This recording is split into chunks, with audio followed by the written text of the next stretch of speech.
छूहिया रानी। अब बहुत अरसा पहले की बात है। एक दूर दराज गांव में एक गरीब किसान रहता था जिसका नाम रहमत था। रहमत की जिंदगी सादगी और मेहनत से भरपूर थी। इसकी बीवी ज़ैनब भी इसके साथ खेतों में काम करती और घर की देखभाल करती थी।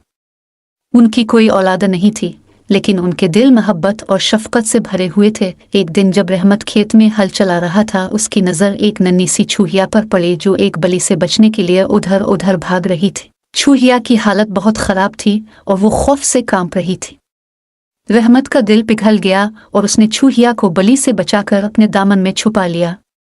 बलि मायूस होकर वहां से चली गई। रहमत ने छूहिया को घर ले जाकर ज़ैनब को दिखाया। ज़ैनब ने भी छूहिया पर तरस खाया और कहा, हमें इस मासूम जानवर का ख्याल रखना चाहिए। अल्लाह ने हमें उसकी मदद का मौका दिया है। दोनों ने मिलकर छूहिया के लिए एक छोटा सा घर बनाया और इसे दूध और अनाज खिलाया। वक्त गुजरने के साथ छूहिया उनके घर की रुकन बन गई। रहमत और ज़ैनब ने इसका नाम छूहिया रानी रखा। वो इसे अपनी बेटी की तरह प्यार करते और उसकी हर ज़रूरत का ख्याल रखते। छूहिया रानी भी उनसे बहुत मानूस हो गई थी। वो दिन भर घर में इधर उधर दौड़ती, कभी ज़ैनब के साथ बावर्ची खाने में मदद करती तो कभी रहमत के साथ खेतों में जाती।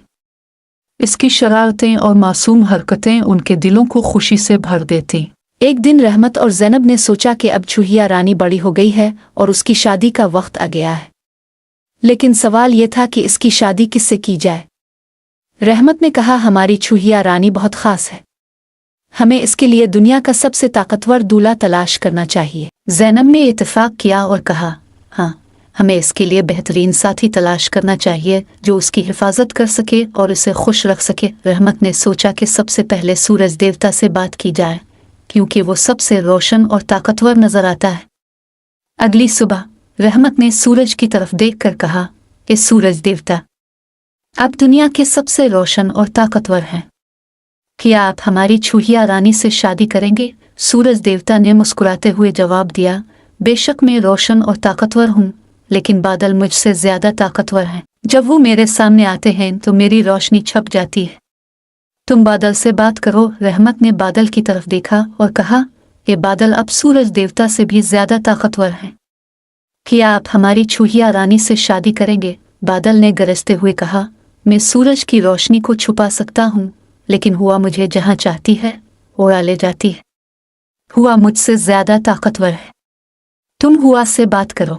रहमत ने हुआ की तरफ रुख किया और कहा, हे हुआ, आप बादल को भी उड़ा देती है, क्या आप हमारी छूहिया रानी से शादी करेंगी? हुआ ने सरसराहट करते हुए जवाब दिया, मैं बादल को उड़ा सकती हूँ, लेकिन दीवार मेरी राय में रुकावट बन जाती है।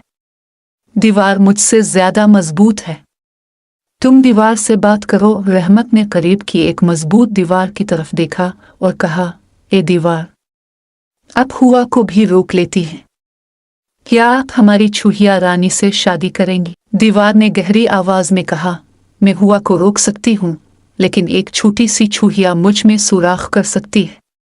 छूहिया मुझसे ज्यादा ताकतवर है। रहमत हैरान रह गया। उसने सोचा कि जिस ताकत को वो दुनिया में तलाश कर रहा था, वो तो उसकी अपनी छूहिया रानी में मौजूद है।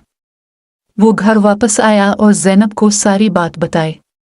दोनों ने फैसला किया कि छूहिया रानी की शादी एक खूबसूरत और नेक दिल छूहे से की जाए।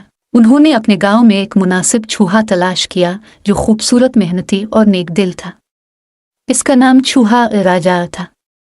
रहमत और ज़ैनब ने छूहा राजा से बात की और इसे अपनी छूबिया रानी के बारे में बताया। छूहा राजा खुशी से राजी हो गया। शादी की तैयारियां शुरू हो गई। गांव के तमाम जानवरों को दावत दी गई। बलि, कुत्ता, गाय, भैंस सब खुशी खुशी इस शादी में शरीक हुए। रहमत और ज़ैनब ने अपनी इस्तिताअत के मुताबिक बेहतरीन इंतजामात किए। छूहिया रानी और छूहा राजा की शादी धूमधाम से हुई। शादी के बाद छूहिया रानी और छूहा राजा खुशी खुशी रहने लगे। रहमत और ज़ैनब भी मुतमईन थे कि उनकी बेटी को एक अच्छा साथी मिल गया है। इस वाक़ये ने गांव वालों को ये सबक दिया कि हकीकी ताकत और खूबसूरती अंदरूनी खुसूसियात में होती है, न कि ज़ाहिरी शक्ल और सूरत में। ये कहानी हमें ये सबक देती है कि कभी कभी जिस ताकत को हम दूर तलाश करते हैं वो हमारे करीब ही मौजूद होती है। हमें अपनी सलाहियतों और खूबियों को पहचानना चाहिए और उनकी कदर करनी चाहिए। ظاہری طاقت سے زیادہ اندرونی خوبصورتی اور خوبیوں کی اہمیت ہوتی ہے۔